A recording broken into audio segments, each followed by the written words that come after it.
This video I am showing you how you can download a Snapchat on both Android and iOS. So what you need to do from here is you have to open the Play Store or App Store according to your preferred device, and then you have to search for the Snapchat app.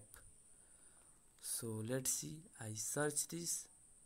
So here you have to type in the search bar Snapchat and then search it. So when you search this, then you can see the install button instead of the update button. In my case, here you can see the update button, but when you want to install your account, and if you not install your account on the time, then you can see the option of the install, and you can install your app by simply clicking on the install button. Here you can see in the place of update button, and you can simply click on the install button. It means in my case update button, and you can start see that the app is start installing. So that's it, that how you can download a Snapchat on both Android and iOS.